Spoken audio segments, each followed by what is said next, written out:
All right, we got Exhibit A and Exhibit B for why Donald Trump is probably one of the dumbest people on the planet. I don't know how he's that stupid. Here is Donald Trump at the UN. He's completely delirious. Like, I almost fell asleep listening to this, but what he says is completely false. The 7 wars in 7 months thing is so wrong on every single level. I'll explain it afterwards. Here's the clip.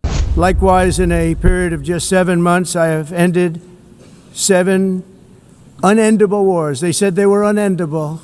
You're never going to get them solved. Some were going for 31 years, 2 of them, 31, think of it, 31 years. One was 36 years. One was 28 years. I ended 7 wars. And in all cases, they were raging with countless thousands of people being killed. This includes Cambodia and Thailand, Kosovo and Serbia, the Congo and Rwanda, a vicious, violent war that was, Pakistan and India, Israel and Iran, Egypt and Ethiopia, and Armenia and Azerbaijan. It included all of them. No president or prime minister, and for that matter, no other country has ever done anything close to that. And I did it in just 7 months. So right off the bat, before we get into the substance of if he actually ended those wars, if I can remember them all, and I'll list them off and the reasoning for why he didn't end any of them. 2 of them weren't even in the last 7 months. They were in his first term. Ethiopia, Egypt, that is an ongoing water dispute. Basically, Ethiopia, the Nile River runs through there into Egypt, and they like to build dams on the Nile River for their own water usage. And Egypt is like, oh, don't do that. And Ethiopia is like, but it's in our sovereign territory, so we're going to do that. And that's been the conflict for years. Trump tried to solve it in his first term. He got a draft treaty done. Egypt signed it. Ethiopia did not. So that's strike one. Not only was not in the last 7 months, it was in the beginning of 2020. It wasn't even successful. It was failed. Nothing in that conflict has happened in Trump's second term. The second thing that wasn't in the last 7 months, let's see, Kosovo, Serbia, and that wasn't even a war. Is this guy, is he living in like the late 1990s? I don't understand. In Trump's first term, he did have an kind of an economic document, like the Abraham Accords between Kosovo and Serbia, but instead of all these Arab states recognizing Israel, Serbia didn't even recognize Kosovo at the end of it. They just said, we'll do direct flights between Kosovo and Serbia, and do some normalization of trade relationships and working on projects together, etc. Not a war, and he did not end it. Like, one country still doesn't recognize the sovereignty of the other country, contrary to international law. All right, so that's 2 strikes, 5 more to go. And there is some legitimacy to some of this, but I'll leave that for the end. The Democratic Republic of the Congo and Rwanda, that's the third one. This is the one he says has lasted 31 years. It's kind of crazy. There was multiple wars in that whole 31-year saga, most of them in the 90s, after the 1994 Rwandan genocide. So that's where the 31-year math comes from. The Rwandan genocide was 31 years ago, and the DRC and Rwanda have been basically engaged in a Cold War-esque situation where each of them denies doing any sort of violence. The main violence in this conflict is from militant groups that we have no authority over. So the document that they signed in 2025, saying that they will, pledge some kind of nonviolence and withdraw troops from each other, right? Or at least Rwanda withdrawing troops from the Congo.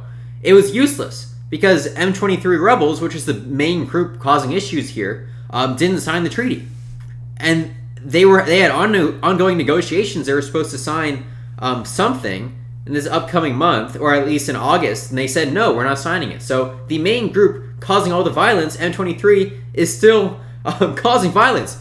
Like, he says this war was a very violent war. Well, let's look at some massacres that happened after his so-called peace deal, and you'll see that this war is not as simple as the DRC and Rwanda signing some kind of like non-violence pact, right? They already agreed to non-violence. It's mostly groups that are out of their control, the FDLR, I believe, Democratic Forces for the Liberation of Rwanda, which is the militant group on the other side fighting M23. They are also doing atrocities, and they had nothing to do with it. And there's like hundreds of these militant groups. Those are just the two big ones that have nothing to do with these documents, because Trump fundamentally doesn't understand the conflict.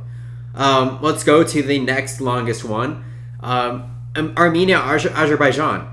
That conflict was basically ended under Biden, but I'm fair. Biden had nothing to do with it. I don't claim that Biden ended the Ethiopian civil war, even though it ended under his watch and through his pressure. It had nothing to do with him, right? That was their own bilateral thing. Most of these deals are bilateral, no matter what you may claim, right? You can put pressure. Everyone in the world puts pressure on wars to end. That doesn't mean that they ended them. Armenia, Azerbaijan. So what did he get them to sign? This was semi-significant, but ultimately useless. Basically, all he did was put his name on a mutual transit route. He calls it TRIPP, right? T is for Trump, and it's basically a mutual transit route between Armenia and Azerbaijan. Allows both of them to transport goods through each other and humans, of course. And also, he got Armenia to recognize that Nagorno-Karabakh, which is what this whole conflict is about, and what Azerbaijan has been trying to take back over the last 2020 to 2023, and what they eventually did take back. They got Armenia to recognize that, even though they've done so before, like this is nothing new. The main issues of the Armenia-Azerbaijan conflict, which is right of return of Azeris to Nagorno-Karabakh, has not been settled, and there's still I believe there's still an Armenian occupation presence, or there's still an Azeri presence in Armenia. So those are two things that have not been settled. Everything that they'd signed in that document have been things that they said they would be willing to do since 2023, when the Azeris took back Nagorno-Karabakh, right? Let's go to the next one. India, Pakistan. This is pretty simple. Prime Minister Modi, very, very clearly, and now Pakistani officials are being very clear that India rejected any kind of interference from the United States. And Trump can say, oh, I threatened tariffs on India if they didn't negotiate a peace deal. And it's like, well, you threatened tariffs on India to stop buying Russian oil, and that didn't do much. So I doubt that these tariffs did much for these bilateral negotiations. For the most part, countries want to avoid war. War does nothing good. It's very costly, usually unpopular. So it's not like everyone's about to boil over until Trump rolls in with his sanctions and tariffs, right? That's what every president does. Every country too, right? Every country opposes war, typically. Okay, Cambodia and Thailand. So this was negotiated mostly by Malaysia, and the ASEAN alliance put a lot of pressure on this to happen. Almost nothing to do with Trump. Again, Trump, one-trick pony, came in, said, I'm going to tariff you guys, and just claimed credit for it. Apparently, he solved the conflict. Great. I'm going off memory, so I have no idea if I'm missing one.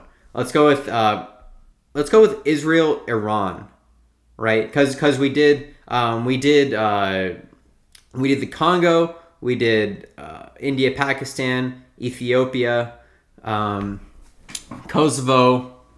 All right, my brain is cooked. I just remembered that I already went through 6 of them. So Israel, Iran. Does he get credit for this? Initially, I was like, I might give him some credit for that because that was a stupid war. Israel did so much damage. They knocked down whole apartment buildings to kill nuclear scientists and professors who are under international law, civilians, right? Killed hundreds of civilians. Much worse than our intervention. Our interventions were relatively humanitarian, though I believe founded on several lies about Iran's nuclear program status. But whatever. He got Israel to stop. There was that ceasefire that, Iran had a missile loaded and it fired like 2 minutes after the ceasefire. And then Israel broke the whole ceasefire, right? There was that. But it was kind of his fault for being so weak. Like, how are you so weak that you have negotiations lined up for the next weekend, right? The upcoming weekend. And then the party that you're negotiating with just completely trashes everything. That is an embarrassment on Trump's part, but at least he got it solved, because that war could have went a lot worse than it did. So let's move on to Tylenol. So obviously 7 wars in 7 months. So it's more like 5 non-wars in 7 months that every party in those 5 wars kind of already was incentivized to agree with each other, and Donald Trump just presided over it like any second grader could do, right, with the power of the presidency. Tylenol. Does Tylenol cause autism? Well, there was a Harvard study that showed a slight linkage. There's many other studies that show no linkage, right? This is all association. So for Trump to stand up there with RFK and say that it's causal is extremely irresponsible. We have no idea if it's causal. We don't know if a lot, if of anything in nutrition is causal, because it's very hard to do these RCTs and often unethical. Not to say that the theory is complete garbage. I tend to think that there's some legitimacy to RFK's standpoint on seed oils. Like, I don't see what else can really explain the rising obesity in America, despite the fact that we're eating less calories, less saturated fat, less sugar, less of everything, and somehow obesity is still going up. But autism's different. Most of the increase is probably due to how we screen it, and what our standards are for autism and how aware we are of it. But that's basically it. It's just extremely irresponsible. I don't know how RFK can let him say something like that. But again, RFK has done much, much worse things. He's said much, much worse things. His purging of the CDC is arguably, one of the leading things I would point to for like how cooked this whole administration is. You can literally do ideological firings of people that you helped appointed yourself, right? The head of the CDC, he appointed. And then he turns around and says he's going to fire her because she admitted to him that she's a liar. And then many other people resign out of anger, right? Just completely messed up the whole thing. But that's just a silly little news story. So yeah, I rest my case. There's no such thing as a informed and honest supporter of Donald Trump. If you voted for him for any other reason besides abortion or your personal finances, then you are cooked.